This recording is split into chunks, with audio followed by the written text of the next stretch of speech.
Hello students, this video is about one very important principle, that is Pauli's exclusion principle, जो quantum numbers से आया है हमारे पास। Quantum numbers हमने पढ़ लिए कि हमारे पास चार क्वांटम नंबर्स हैं या चार सेट ऑफ नंबर्स हैं।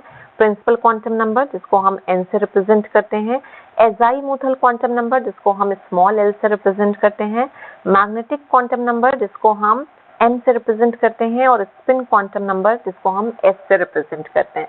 ये क्वांटम नंबर्स जो हैं वो इलेक्ट्रॉन की पोजीशंस शेल, सबशेल और ऑर्बिटल्स में बताते हैं, यानी इलेक्ट्रॉन की एग्जैक्ट पोजीशन हमें बताएंगे कि इलेक्ट्रॉन कहाँ प्रेजेंट होगा, साथ ही साथ कितनी एनर्जी एसोसिएटेड होगी उस पर्टिकुलर इलेक्ट्रॉन के साथ। ये सारी इंफॉर्मेशन जो है वो हमें क्वांटम नंबर्स प्रोवाइड कराते हैं। प्रिंसिपल क्वांटम नंबर हमें ये बताता है कि इलेक्ट्रॉन जो है वो किस सबशेल में प्रेजेंट होगा। एजाइमुथल क्वांटम नंबर हमें ये बताता है कि इलेक्ट्रॉन किस सबशेल में प्रेजेंट होगा। ठीक है। मैग्नेटिक क्वांटम मोमेंट हमें ये बेसिकली बताता है कि जब हम एक एटम के 3D स्ट्रक्चर की बात करते हैं तो वो पर्टिकुलर जो ऑर्बिटल है उसका ओरिएंटेशन स्पेस क्या है, राइट, कि जो इलेक्ट्रॉन है वो किस ऑर्बिटल में होगा, हम ये कह सकते हैं किस ऑर्बिटल में होगा। ठीक है, ऑर्बिटल के बारे में बताता है। और स्पिन क्वांटम नंबर हमें ऑब्वियसली बताएगा कि इलेक्ट्रॉन जो है उसकी स्पिन क्या होगी, वो प्लस हाफ होगी यानी क्लॉकवाइज होगी, या फिर वो माइनस हाफ होगी एंटी क्लॉकवाइज होगी। तो इलेक्ट्रॉन जो है वो बेसिकली शेल्स के अंदर सबशेल्स और सबशेल्स के अंदर ऑर्बिटल्स होती हैं, उनके अंदर प्रेजेंट होते हैं। और ये सारी इंफॉर्मेशन जो है वो हमें कौन प्रोवाइड करता है, क्वांटम नंबर्स। ये हमने क्वांटम नंबर के वीडियो में देखा था। अब पॉलीज एक्सक्लूजन प्रिंसिपल क्या है, पहले हम लैंग्वेज पढ़ लेते हैं। ये प्रिंसिपल ये कहता है कि no two electrons in an atom can have the same set of all the four quantum numbers। यानी अगर हम एक एटम के अंदर बात करें तो कोई भी दो इलेक्ट्रॉन्स, तो एटम के अंदर कई सारे इलेक्ट्रॉन्स हो सकते हैं, जैसे सल्फर की बात करें तो 16 इलेक्ट्रॉन प्रेजेंट है सल्फर एटम में, तो उसमें भी ऐसा होगा कि दो इलेक्ट्रॉन, कोई भी दो इलेक्ट्रॉन के जो चारों सेट हैं क्वांटम नंबर्स के वो सेम नहीं आएंगे। अगर फर्स्ट थ्री सेम है यानी n, l, m सेम है तो डेफिनेटली जो s है उसकी स्पिन है वहां पे वो जरूर डिफर कर रहा होगा। तो हर इलेक्ट्रॉन के लिए different sets of quantum numbers हमारे पास होते हैं, और इसी का ही एक एप्लीकेशन पार्ट आता है पॉलीज एक्सक्लूजन प्रिंसिपल का, जो ये कहता है कि एक ऑर्बिटल के अंदर मैक्सिमम जो है वो दो ही इलेक्ट्रॉन रिसाइड कर सकते हैं। आप देखते होंगे कई जगह पे बुक्स में दो तरीके से पॉलीज प्रिंसिपल लिखा होता है, एक तो ये और दूसरा जो है वो ये कि a maximum of 2 electrons can reside in an orbital। उसको मैं लिख लेती हूँ। तो ये बेसिकली इसका एप्लीकेशन पार्ट है कि a maximum of 2 electrons can reside or present in an orbital with opposite spin। और ये हमने ऑर्बिटल डायग्राम में भी देखा था कि अगर हमारे पास 3p में 5 इलेक्ट्रॉन्स हैं, ठीक है, तो हम इलेक्ट्रॉन्स की फिलिंग कैसे करते हैं, 1 2 3 हंस रूल फॉलो करते हैं। ठीक है, और उसके बाद जब फोर्थ इलेक्ट्रॉन जाता है तो उसकी अपोजिट ये अपोजिट स्पिन हो जाती है फोर्थ इलेक्ट्रॉन की। फिफ्थ इलेक्ट्रॉन भी अपोजिट स्पिन, मतलब एक इलेक्ट्रॉन ऑलरेडी वहां पे अप स्पिन के साथ था तो दूसरा इलेक्ट्रॉन डाउन स्पिन के साथ आएगा। ठीक है, तो इलेक्ट्रॉन जो है एक ऑर्बिटल में दो से ज्यादा इलेक्ट्रॉन नहीं हो सकते, और जो इसकी स्पिन होगी वो हमेशा ऑपोजिट होगी। इसी से ही हमारा जो क्वांटम नंबर है, फोर्थ क्वांटम नंबर, वो चेंज होगा, राइट। तो अगर हमें ये हमारा कॉन्फ़िगरेशन था, अगर हमें इसी के लिए ही यहाँ पे क्वांटम नंबर्स लिखने होते हैं, या हम इसका अगर एक एग्जाम्पल की बात करें तो एक एग्जाम्पल हम ले लेते हैं। हम कोई छोटा सिंगल डिजिट के एटॉमिक नंबर का एग्जाम्पल ले लेते हैं। फॉर एग्जाम्पल अगर हम नाइट्रोजन की बात करें तो नाइट्रोजन का एटॉमिक नंबर होता है 7, और 7 इलेक्ट्रॉन का डिस्ट्रीब्यूशन होगा 1s2 2s2 और 2p3। ठीक है, ये हमने सीखा था इलेक्ट्रॉनिक कॉन्फ़िगरेशन में। फिर हमने इसके लिए ऑर्बिटल डायग्राम बनाना सीखा। तो वैलेंस शेल के लिए हम बना रहे हैं, यहाँ 2 इलेक्ट्रॉन्स आ गए, और 2p में हमें इलेक्ट्रॉन्स की फिलिंग करनी है। ठीक है, तो हम हंस रूल भी सीख चुके हैं, ये हमने 3 इलेक्ट्रॉन की फिलिंग कर दी। अब अगर हमें इन इलेक्ट्रॉन्स के लिए, ठीक है, यहाँ पे जो 2s और 2p, हम इन दोनों के लिए लिखेंगे चारों क्वांटम नंबर्स। ठीक है, पहला क्वांटम नंबर होता है n, प्रिंसिपल क्वांटम नंबर। तो हम इसके लिए लिख रहे हैं 2s के लिए, या ऐसा करते हैं हम सभी लिख लेते हैं, 1s के लिए भी लिख लेते हैं। 1s में यहाँ पे 2 इलेक्ट्रॉन्स हमारे प्रेजेंट हैं। ठीक है, तो अगर हम यहाँ पे क्वांटम नंबर्स लिखना शुरू करेंगे, फर्स्ट इलेक्ट्रॉन के लिए क्या आएगा, n की वैल्यू क्या है यहाँ पे 1, प्रिंसिपल क्वांटम नंबर क्या आ रहा है 1, ठीक है। सेकेंड हमारी क्या होती है एजाइमुथल क्वांटम नंबर, जो किसके बारे में बताती है सबशेल। सबशेल कौन सी है यहाँ पे s, तो l की वैल्यू क्या हो जाएगी 0, ठीक है। थर्ड क्वांटम नंबर है हमारा m, मैग्नेटिक क्वांटम नंबर। और मैग्नेटिक क्वांटम नंबर अगर l की वैल्यू 0 है तो m की वैल्यू भी क्या होती है 0 आ जाएगी। और चौथा क्वांटम नंबर है हमारा s, राइट, यानी कि स्पिन क्वांटम नंबर। अब यहाँ देखिए 2 इलेक्ट्रॉन्स प्रेजेंट हैं, ठीक है।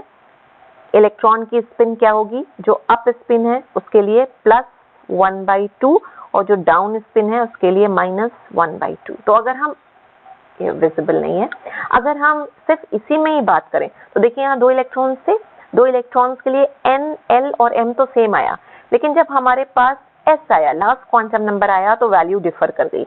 एक इलेक्ट्रॉन के लिए +12 और दूसरे इलेक्ट्रॉन के लिए -12। यानी अगर हम इस इलेक्ट्रॉन के लिए बात करें तो हमारे क्वांटम नंबर्स हैं 1, 0, 0 और +12। और इसी के लिए बात करें जो एक ही सबशेल के अंदर है, एक ही ऑर्बिटल के अंदर है, ठीक है, इसके लिए बात करें तो क्वांटम नंबर्स हो गए 1, 0, 0 और -12। अब यही 2s में भी पोजीशन होगी। 2s में n की वैल्यू हो जाएगी 2 और अगेन l की वैल्यू क्या होगी, सबशेल कौन सी है s, ठीक है। तो s के लिए l की वैल्यू क्या होती है, अगेन 0 आ जाएगी। और l की वैल्यू अगर 0 है तो m की वैल्यू भी 0 होगी। एक ही बॉक्स बना है इसलिए m की वैल्यू हम 0 लिख रहे हैं। और यहाँ पे भी जो s आएगा वो क्या होगा +12 और -12। इस इलेक्ट्रॉन के लिए +12 अप स्पिन वाले के लिए और डाउन स्पिन के लिए -12, ठीक है। तो अगेन डिफर कर रहे हैं, अलग अलग सेट्स आ रहे हैं। और फिर यहाँ पे फिर आपको लगे कि यहाँ तो सारे के सारे ही अप स्पिन में है तो सेम हो जाएंगे, ऐसा नहीं है। यहाँ पे भी अगर हम इस इलेक्ट्रॉन के लिए लिख रहे हैं, इधर भी लिखेंगे, इधर भी और इधर भी, तो n की वैल्यू तो देखिए सबके लिए कितनी आ रही है 2, सेम आ रही है n की वैल्यू।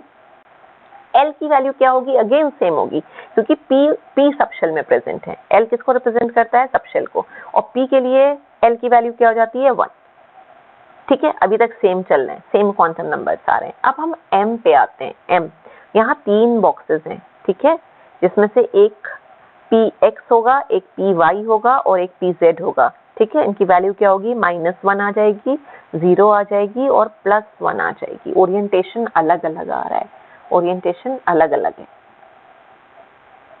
ठीक है। या हम ये कह सकते हैं +1, 0 और -1, ठीक है। तो अब अगर ये वाला हमारा इलेक्ट्रॉन था तो ये इलेक्ट्रॉन कहाँ प्रेजेंट है, यहाँ प्रेजेंट है। तो इसके लिए m की वैल्यू क्या है +12 और सॉरी +1, ठीक है। ये सेकंड वाले बॉक्स में जो है उसके लिए m की वैल्यू क्या है 0 और जो थर्ड में है उसके लिए m की वैल्यू क्या है -1, ठीक है। तो ये 3 हो गए, किसी भी ऑर्डर में लिख सकते थे, -1, 0 अलग अलग ही आती तीनों के लिए। तो +12, 0 और -1 हो गया, ठीक है। अब स्पिन यहाँ पे क्या है, तीनों अप स्पिन में है, तो इसकी भी +12, इसकी भी +12, अब इसकी भी +12। तो यहाँ स्पिन तो सबकी सेम है, लेकिन ये वाला जो है ये डिफर कर रहा है, यहाँ पे डिफर कर रहा है, ठीक है। तो इस इलेक्ट्रॉन के लिए जो क्वांटम नंबर्स हैं वो क्या निकला, सेट क्या निकला 2, 1 +1 और +12। इसके लिए क्या निकला 2, 1, 0 +12। इसके लिए क्या है 2, 1 -1 और +12। तो एक ही सबशेल के अंदर प्रेजेंट हैं, डीजेनरेटेड ऑर्बिटल्स हैं, सबकी एनर्जी सेम है, लेकिन कोई भी 2 इलेक्ट्रॉन्स अगर पूरे नाइट्रोजन में ही आप देख लीजिए तो कोई भी, हमने क्या लैंग्वेज पढ़ी थी, कोई भी 2 इलेक्ट्रॉन्स ऐसे नहीं है जिनका सेम सेट आ रहा हो ऑल द 4 क्वांटम नंबर्स। यहाँ हमने सब इलेक्ट्रॉन्स के लिए लिखे हैं और डिफरेंट सेट्स आए हैं। फर्स्ट इलेक्ट्रॉन के लिए अलग आया, फर्स्ट इलेक्ट्रॉन अगर अलग अलग भी लिख के दिखा दें, फर्स्ट इलेक्ट्रॉन की बात करें तो फर्स्ट इलेक्ट्रॉन ये वाला था, ठीक है। उसके लिए हमारे पास वैल्यूज क्या आई 1, 0, 0 और +12। और यही अगर नाइट्रोजन के हम सेकेंड इलेक्ट्रॉन की बात करें तो वैल्यूज हमारे पास क्या आ रही हैं 1, 0, 0 और -12, डाउन स्पिन है। थर्ड इलेक्ट्रॉन कहाँ गया था 2s में और अप स्पिन के साथ था। तो सेकेंड शेल थी s सबशेल है 0, 0 और +12। फोर्थ इलेक्ट्रॉन के लिए अगर हम बात करें तो फोर्थ इलेक्ट्रॉन के लिए अगेन 2, 0, 0, 4 इलेक्ट्रॉन 2s में ही है, लेकिन स्पिन क्या है -, ठीक है। और यही फिफ्थ, सिक्स्थ और सेवेंथ के लिए भी अगर आप लिख के देखेंगे तो कोई भी 2 इलेक्ट्रॉन आपको ऐसे नहीं मिलेंगे जिसमें क्या होगा सारे क्वांटम नंबर सेम आ रहे हो, ठीक है। अब जो हमने एप्लीकेशन की बात करी थी उसका मतलब क्या हुआ, A maximum of 2 electrons can reside in an orbital with opposite spin. अब देखिए, अगर हम 2 से ज़्यादा इलेक्ट्रॉन यहाँ पे रख देंगे ऑर्बिटल में, ठीक है, तो एक स्पिन 2 ही है हमारे पास, एक पहले ही दिखा चुके हैं हम स्पिन, एक दिखा चुके हैं हम डाउन स्पिन। तीसरा इलेक्ट्रॉन भी अगर हम यहाँ पे रखें तो या तो अप स्पिन या डाउन स्पिन करना पड़ेगा। अप स्पिन करेंगे तो व्हाट विल हैपन, जो हमें क्वांटम नंबर्स मिलेंगे वो क्या होंगे, इसी में ही अगर है तो 2 0 0 प्लस हाफ, तो क्या होगा, 2 इलेक्ट्रॉन के जो हैं वो क्वांटम नंबर्स जो हैं वो सेम आ जाएंगे। लेकिन क्या होना चाहिए, किसी भी 2 इलेक्ट्रॉन के क्वांटम नंबर्स सेम नहीं होने चाहिए। भाई वो डिफर करेंगे, अलग अलग जगह पे होंगे, एक ही जगह पे नहीं प्रेजेंट होंगे, अलग अलग करेंगे, ठीक है, जो हम इंफॉर्मेशन की बात करते हैं। तो this is about Pauli's exclusion principle, you understood. अब इसी से ही हम 2 कंक्लूजन भी निकालते हैं कि अगर हमें मैक्सिमम कैपेसिटी निकालनी है किसी भी एनर्जी शेल की तो वो होती है 2n², ठीक है, और maximum capacity of the subshell अगर हमें निकालनी है तो वो होती है ये 2, यहाँ लिख लेते हैं 2 2l और +1, ठीक है ना। अब इसका मतलब क्या हुआ उसको समझ लेते हैं। तो इसका मीनिंग ये है कि मैंने लिख लिया मैक्सिमम कैपेसिटी निकालनी हो सबशेल की, तो ये हमारे पास फॉर्मूला है। आपको वैसे पता है मैक्सिमम कैपेसिटी जो है सबशेल की जो होती है वो, अगर हम बात करें एस सबशेल की तो 2 इलेक्ट्रॉन होल्ड करने की, पी की 6, डी की 10 और एफ की 14, लेकिन वो निकला किस रूल से है, इस रूल से निकला है, ठीक है। अब अगर हमें सपोज पी की निकालना है कि कैपेसिटी कितनी आएगी, तो यहाँ पे जो एल है वो क्या रिप्रेजेंट कर रहा है, एजाइमुथल क्वांटम नंबर, एजाइमुथल यानी सबशेल की बात हो रही है।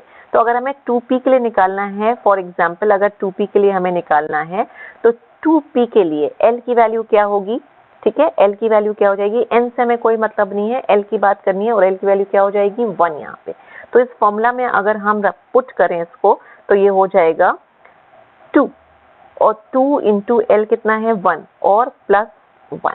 अब इसको सॉल्व कर लीजिए, सिंपल मैथमेटिकल कैलकुलेशन है, 2 हो गया, 2 इंटू 1 2 और +1 3 यानी 2 3 6। तो जो मैक्सिमम कैपेसिटी है एक सबशेल की इलेक्ट्रॉन को होल्ड करने की वो कितनी आ गई, 6 इलेक्ट्रॉन्स आ गई, ठीक है। तो this is about Pauli's exclusion principle. Thank you so much students.